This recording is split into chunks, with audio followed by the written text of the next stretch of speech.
What's going on, guys? Welcome back. Hope you're ready for another retro review. It's time for WCW SuperBrawl II. And I've got to say, off the top, this was the best show I have seen from WCW so far in the 90s. Fantastic. From start to finish. There was like 2 matches on this show that weren't that good. The rest were phenomenal. Really good. Like, yeah, I can live without seeing, Marcus Alexander Bagwell versus Terence Taylor. You don't really need to sit through Van Hammer and Z-Man versus Ricky Morton and Vinny Vegas. If you like to see a green Kevin Nash and see what he's doing now, then watch this match. Apart from that, not much really interested in those 2 matches. First match out the gate, man, is definitely worth going to watch. 17 minutes of a classic. Brian Pillman, Flying Brian Pillman versus Jushin Liger for the WCW Light Heavyweight Championship. I'm not sure how long the Light Heavyweight Championship lasts, really, but yeah. Because I know they turn it to the Cruiserweight Championship at some point.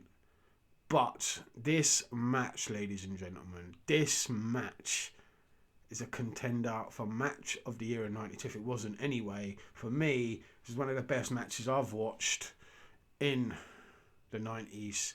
You weren't seeing matches like this back then. This stands a test of time. This match is timeless. This match could go on today on any company.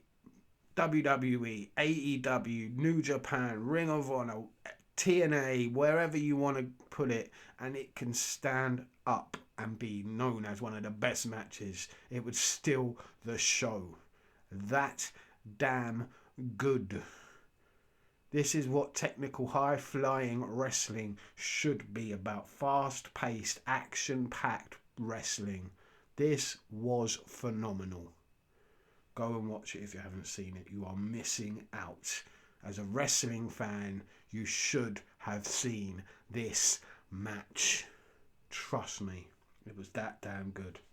Ron Simmons versus Cactus Jack. What's not to love? 2 legends, Hall of Famers, world champion. Come on.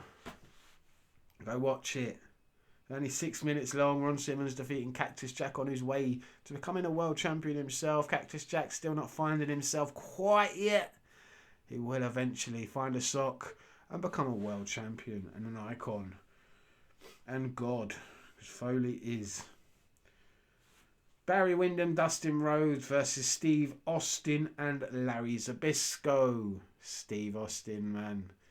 Blonde hair and all, looking fantastic.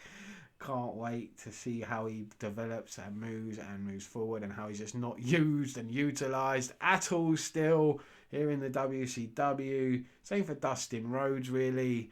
These 2 go on to far better things. Barry Windham and Larry Zbyszko, on the other hand, meh. They don't really do much after this. Really noteworthy of any kind. One of the best tag matches you're ever going to see, really, with 4 of the best tag team wrestlers of all time. On one side, you've pretty much got an 80s dream team. Let's have it right. An 80s dream team. One half of the Midnight Express, one half of the Minnesota Wrecking Crew, or the Brainbusters, or Tully and Arn, to be specific, with Bobby Eaton. Beautiful Bobby. My goodness. Arn Anderson and Bobby Eaton. What a dream team that is. And we got that. We got that dream team. And they were a dream team. They were that damn fucking good. My goodness. This was your classic match, though. Great tag team wrestling. When you throw the Steiner Brothers in there as well, the greatest tag team of the 90s, in my opinion. Yeah, one of the best tag teams of all time, if not the best tag team of all time, with 2 guys who were also in contention for being just as great. Both are arguably the greatest tag team wrestlers of all time in Arn Anderson. It's between Arn Anderson and Bobby Eaton anyway. So you got number 1 and number 2 there, 1A. 1 and 1A. Right there. You take your pick, because they're both as fucking good as each other. This was a very good tag match. The finish was a bit WCW NWA Dusty Rhodes type finish. Have the baby faces go over, then change the match, change the call. The referee who gets knocked out, well, he got suplexed by Rick Steiner, I believe, and knocked out. And then another ref comes in. The Steiners get the win, and then the referee who gets knocked out comes to disqualifies the Steiners. It's happened so many times and reverses the call and reverses the decision, gives the belts back to the heels. They walk out the champions. Been done so many times. So many times. I've seen that been done in the 80s, in the 90s, in NWA, WCW. They did it constantly. It's how Ric Flair held onto the title for so fucking long. It got boring after a while, but this match was really good. It's just a finish. Yeah, I've seen it so many times before. But yeah, still fucking good match. 20 minutes, classic, man. Great tag team wrestling. If you want to watch good tag team wrestling, then go and watch this match. And then you get Rick Rude versus Ricky Steamboat. Classic matches those two had. Classics. This was one of them. This was 20 minutes again. Another 20-minute match of just pure classic professional wrestling. Two of the greats, two of the best of all time, two Hall of Famers, two legends. Just, yeah, what's not to love about this match? Rick Rude, the champion, defending the title against Ricky Steamboat with a little bit of help from Paul Heyman, or Paulie Dangerously, as he was known then, dressing up as as Ricky Steamboat's ninja. That was pathetic, but yeah, I understood how they got around and why they did that to get Rick Rude the win. Yeah, but it worked, I suppose. It was a good match. I take away the ninja and that silly stuff. This was a really good wrestling match. I just didn't like how it finished with the interference. I didn't need that. Rick Rude could have beaten Ricky Steamboat clean and it really wouldn't have mattered that much. We get to the main event, a world title match. And the last match for the champ, Lex Luger drops the title here to Sting. Decent match, it's okay. Sting and Lex Luger matches are nothing fantastic. Even Sting matches alone, nothing really to write home about. Same with Lex Luger. This was okay.